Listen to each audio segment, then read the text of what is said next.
No, hey, I mean, guys, I got nothing crazy for you. Nate just thought we needed to wrap things up. If a lot of things happened this year, and I know you guys gonna have a million questions about things going forward because that's all you guys care about. And I don't probably have a ton of specifics for you today, on that kind of stuff. So obviously Ben left, and we're happy for him. And had an incredible year. A couple other guys are still figuring out what they're gonna do, and I don't think any final decisions have been made at this point. So, yeah, that's what I got for y'all. See you guys next year. So you said Ben was on a 2-year plan initially. When Yeah. did that? Well, I mean that was me probably more than him, but I just think that to make it to the NBA is so hard, and I think the moment a player or the people around him think he's close, I think that's the moment you got to realize how far away you really are. And just taking that next, what might seem like little step, it's just really hard. I mean, that there's a bunch of incredible players in that league, and it's so competitive that, you just want to make sure your players are putting themselves in the best position to be successful because, no matter, where you're drafted or how good people think you're going to be, it's still really hard. And so, so sometimes, I like to maybe take the pressure off the players a little bit and then have them understand, there's more than a 6-month window to make it, and so, because, hey, at the end of the day, I don't want them living and dying on every jump shot. That shot goes in, they think they've done what they need to do, and they miss the next two, and they think the world's crumbling. So that's just the way, I like to have a long-term outlook on this stuff and make them understand at the end of the day, let's get as good as you can, and then when you're ready to make that leap, it'll be pretty obvious.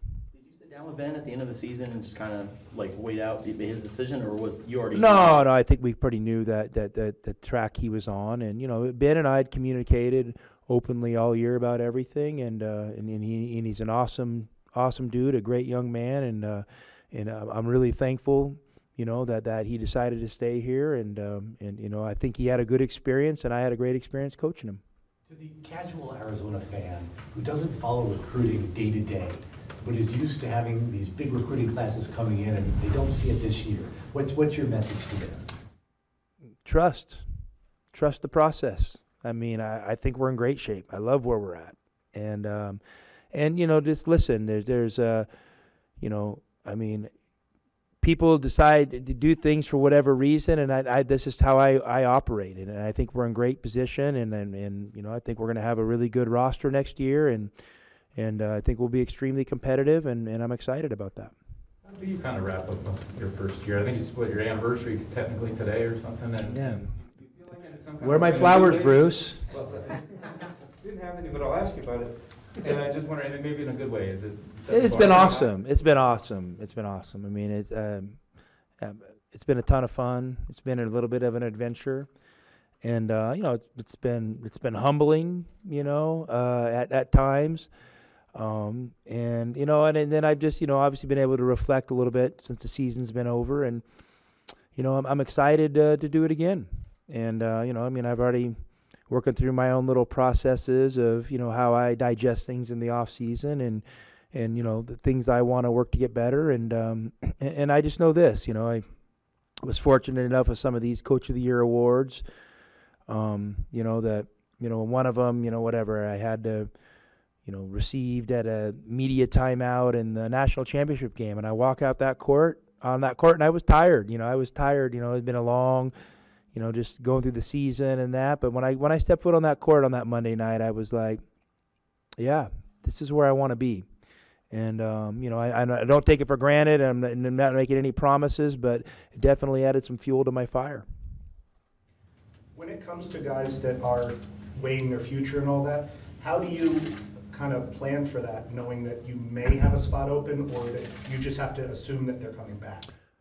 No, I mean, listen, I think, we've all seen college basketball's, really changed the last, 10 years, and then the last 5 years, and then the last year. I mean, there's been significant changes. So, I just think you buckle up and you understand it's going to be a busy off season, and you try to, look at the options available. And for me, the number one options available are always the guys currently on the team, and then trying to do what's right by them. And I've always let you guys know my favorite players are the ones on our roster, and so you try to help them, figure out what they're going to do and give them some space so their families can do what they do, and then I try to fill in the gaps accordingly. But there's no crazy master plan or anything. It's honestly just navigating things day to day and trying to make the best decisions you can, for the program. You have 2 available scholarships right now, is that what it is? I don't know. If nobody else leaves, you got 3, I believe. I'm glad I brought you guys here. I mean, I have no idea what we're doing. Like, guys, everything's in flux. Yeah, you know what I mean. We'll see. How many scholarships we end up having, and and hopefully we'll be able to find some guys to fill the open spots. What if, you theoretically, what if you have a 2023 recruit who might reclassify? When do you want them to know so you can plan? Bruce, I think I don't do great in hypotheticals, so that sounds like a hypothetical question to me. And I mean, listen, there's lots of options being talked about, and lots of decisions that have to be made, and ultimately, I don't get to make a lot of those final decisions. Those are the players and their families, so I'm going to respect that. Do you expect in general to have maybe 1 or 2 more guys? I mean, is that at least part of your thinking at this point? I hope so. I mean, you like to have 5-on-5 for practice, so I mean, I hope so. What's your message to a guy like Christian, who's a guy who could come back, but he's also considered like a fringe NBA draft pick? Well, I mean, I don't know, fringe. I mean, I'm sure he'll get drafted. I mean, he had a great year, and he's a great young man. Just choose wisely. These are big decisions that'll impact the rest of your life. And then ultimately, whatever decision you make, it's your responsibility to make it the right decision. I mean, that's what basically my message is to them.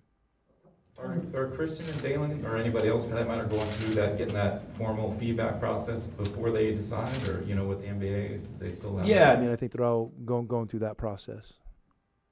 What surprised you the most about last season? What surprised me the most? I mean, obviously, guys, I don't think when since it is my anniversary, I don't think when I sat here, a year ago that I would have suspected we had the season we were going to have.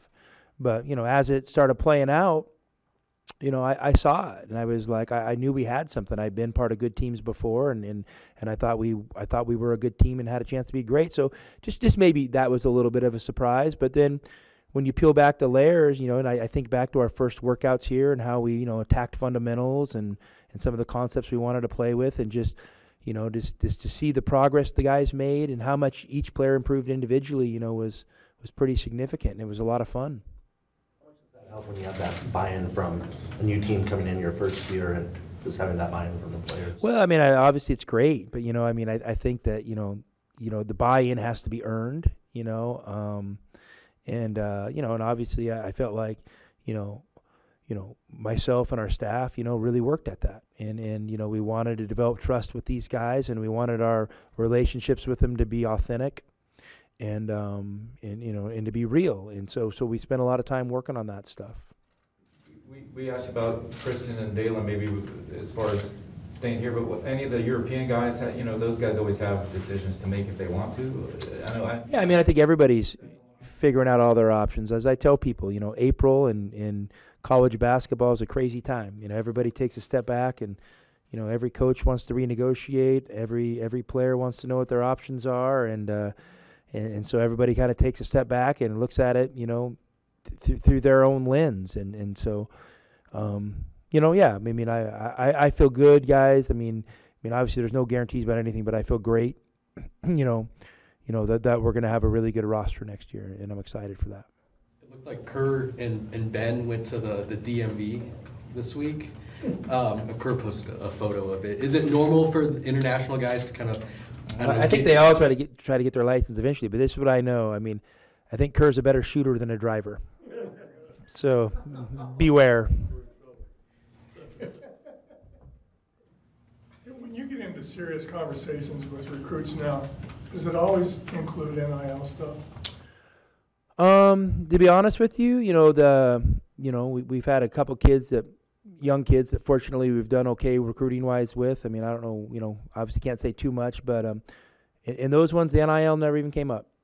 You know, that doesn't mean that they won't participate in it, but you know, it wasn't a significant factor in either one. What do you hear about international guys and NIL opportunities? I mean, I know that there's being a lot of work done behind the scenes to try to figure out how they can navigate that, and but again, that's stuff that's beyond my legalese or my pay grade. So I'll leave that to the experts. Might affect some of these stay or go decisions one way or another. A guy like Christian who maybe isn't as eligible to get it, and the guy like Dalen who is, and maybe could do well if he stayed here. I mean, it could. It could factor in to some of these things, but again, it's nothing where we sat down and plopped a number on table in front of a guys and said stay for this, because listen, it's college, and listen, I'm totally great with guys being able to take advantage of their name, image, and likeness, and I think it's a good thing and it's a positive step. But I think you still gotta maintain some of the college spirit, the college experience. I think that's a big part of it. And if they're financially driven, you know what? The great thing for them is they have options, and there's places that where you can go be a professional basketball player. Where do you guys have to improve moving forward for even a better next year? Well, the first step is everybody's got to get better individually, and everybody in the coaching staff has to take a step forward. In those two things, that's where your first area of improvement is just improving your personnel. And so that's what we're going to attack this off season. And then secondly, it'll be it obviously probably depends exactly how we played by how our roster ends up looking. Obviously those last couple of games were extremely physical, and I didn't think we were a soft team, but they were physical. So, can we find a ways to be a little bit more physical in some of those matchups against a TCU or a Houston to kind of increase our margin for error? Would be an area that I would like to see. But that's easier said than done. So, and then tactically, I felt good about the steps we're able to do this year and the things we're able to put in, and just to keep growing, our attack at both ends of the floor. I mean, do you think even in recruiting, are you maybe looking for another guy that might give you something like that extra physicality? I mean, I think you're always looking. You're always looking for that, but at the end of the day, hey, we had a great season. We came up a little bit short of winning it all. But I think we had the pieces were good enough to do that, but there's probably some other teams that could say that too. So, I don't necessarily think we totally need to reinvent the wheel either.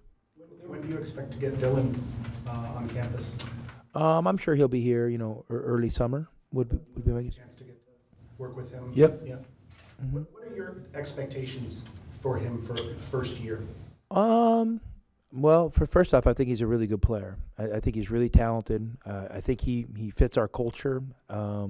Stylistically, I think he's going to be a really good big here. I think he's skilled. I think has a little toughness and physicality about him that I've really seen develop this last year, and he's got great hands. He can throw in a jump hook. He can duck in. He can catch a lob. He can make a three from the top of the key. I mean, there's a lot of things to work with there. So, I can't wait to get him here, and I think he's going to make a huge impact, over the course of his career.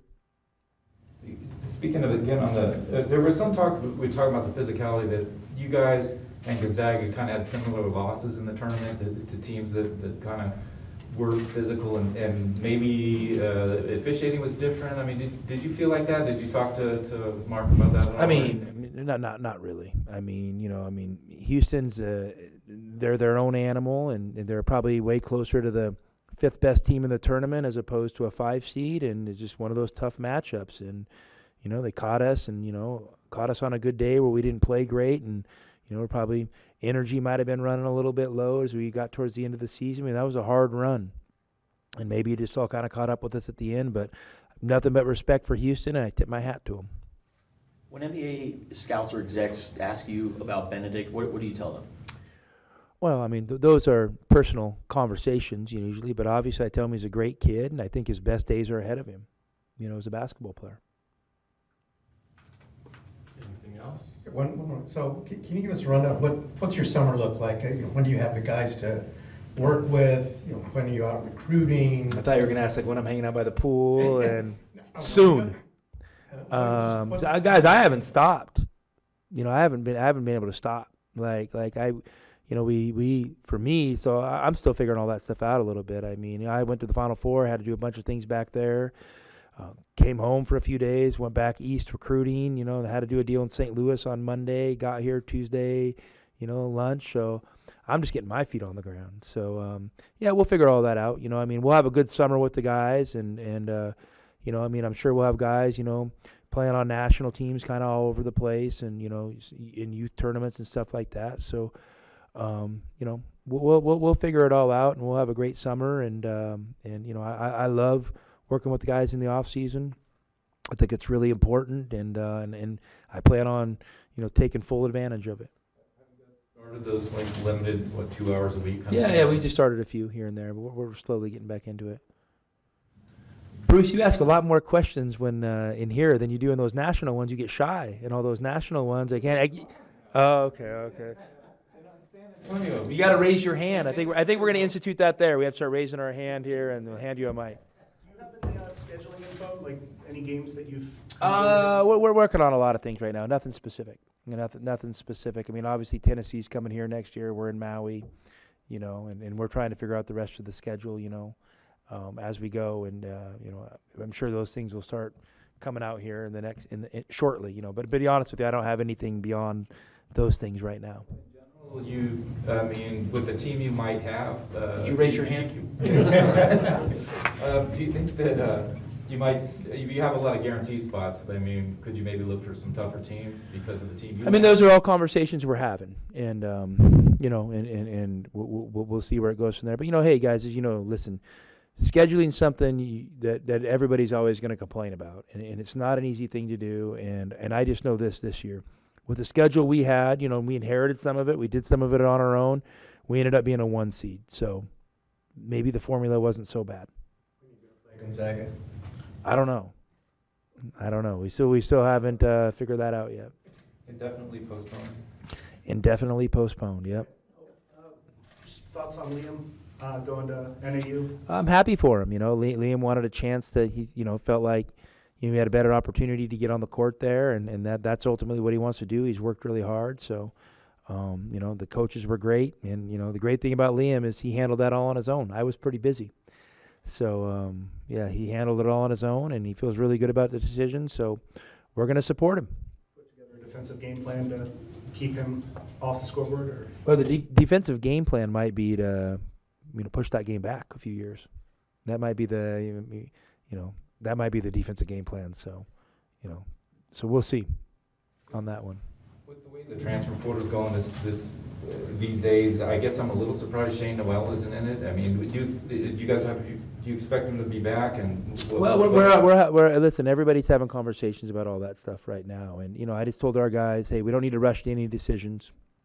Let's just make sure that we're all making decisions we're comfortable with. I mean, I'm not going to comment specifically on anybody like that. So, we'll see, on that one.